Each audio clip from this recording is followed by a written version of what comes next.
What if the NASCAR we know isn't as fair as we assumed? What if they took an unexpected decision in the 2311 racing legal case, causing a huge upset? What if this all resulted in multiple charters abandoning the sports? And where would that leave NASCAR?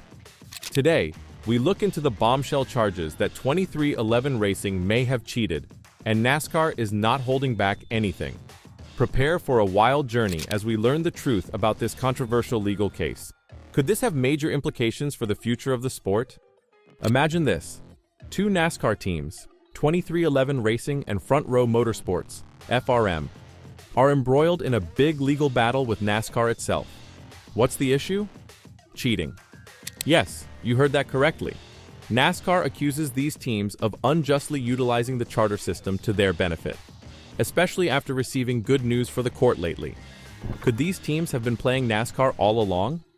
For those unaware, the charter system was designed to ensure teams' entrance into every race, providing a financial cushion and a competitive advantage. However, this system is currently being questioned. The two teams have filed legal proceedings claiming that the charter system is skewed, resulting in a monopoly that unfairly favors established teams. However, their motive might be skewed themselves. This legal battle is about more than just money and race entries. It has the potential to disrupt NASCAR's entire structure.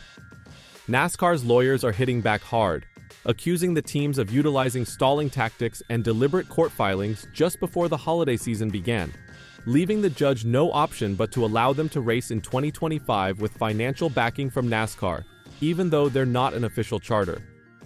The fundamental question is whether these teams are actually attempting to rig the system, or if NASCAR is simply attempting to preserve control over an obsolete concept.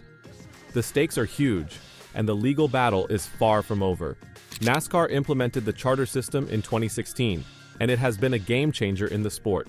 The concept was straightforward: guarantee spots in races for chartered teams.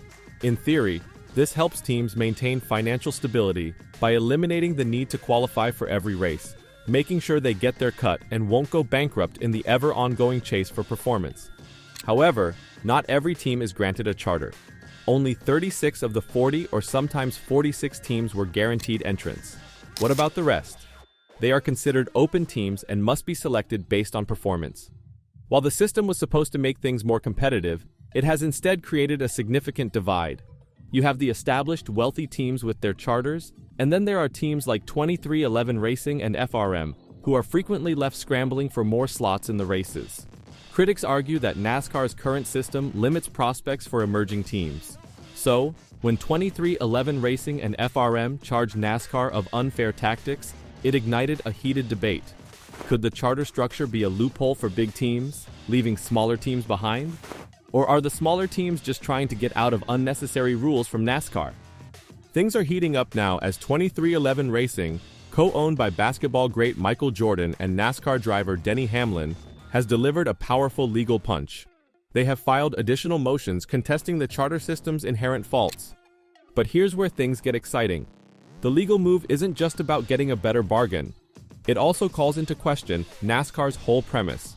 2311 contends that NASCAR creates an unfair advantage for teams without a charter, effectively limiting competition by offering a free pass to those with the financial resources to get charters. NASCAR, however, responded with an unexpected bombshell, claiming that these filings are an attempt to take advantage of a delayed judicial procedure. However, 2311 Racing is pushing hard for change. With Michael Jordan's star power and Denny Hamlin's racing pedigree behind them, this legal action is one of the most visible threats to NASCAR's core system in recent years. The fundamental question is whether this lawsuit will result in significant reforms, or if it will fail as a legal strategy.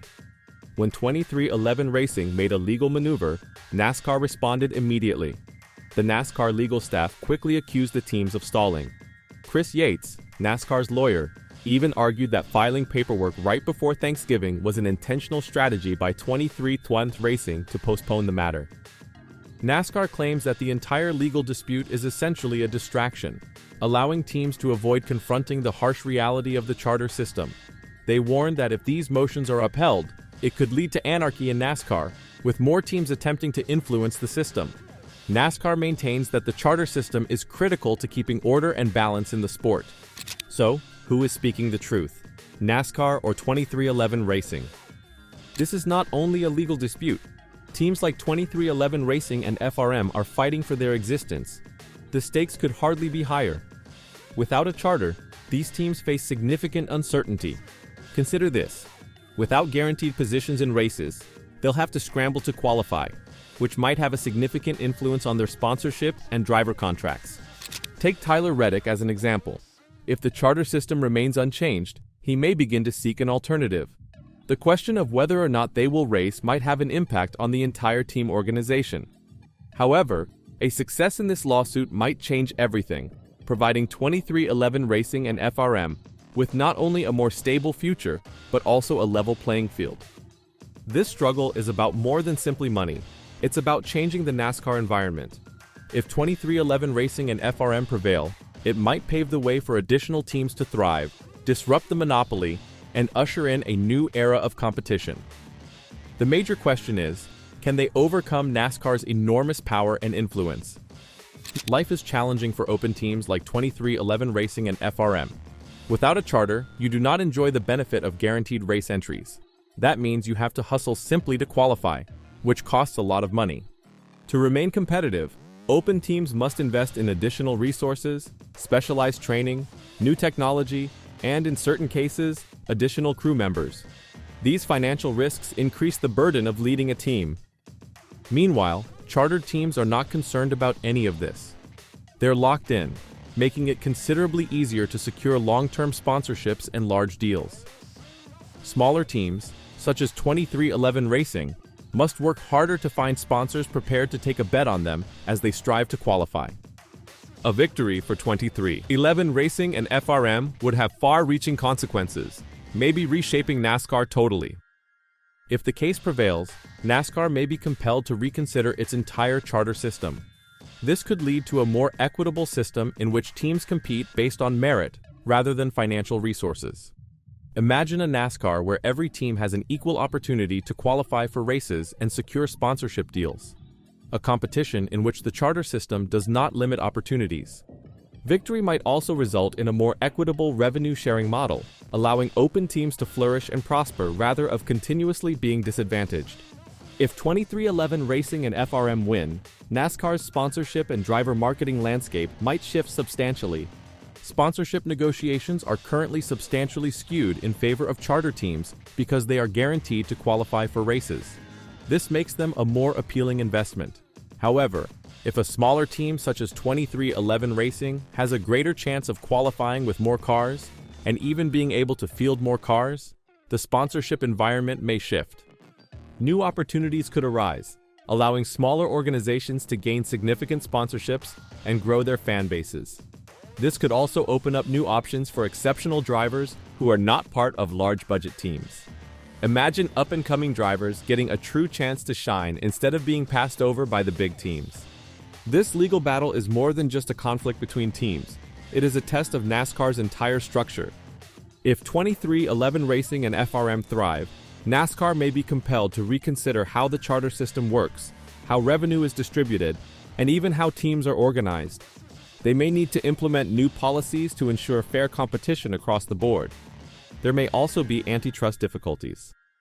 If NASCAR is perceived as limiting opportunities for smaller teams, they may face much more serious legal problems. This means more scrutiny and pressure to innovate. If they do not change, they risk alienating fans and teams who want a more equitable, competitive sport. Can NASCAR balance tradition and fairness? That is the challenge they currently face. So what do you think? Will 2311 Racing and FRM succeed in challenging NASCAR's charter structure? Or will NASCAR strengthen its hold on the sport? Please share your thoughts in the comments section below, and remember to subscribe for more updates on this surprising legal struggle and other NASCAR news. And let me know if NASCAR will be able to survive this case if they lose.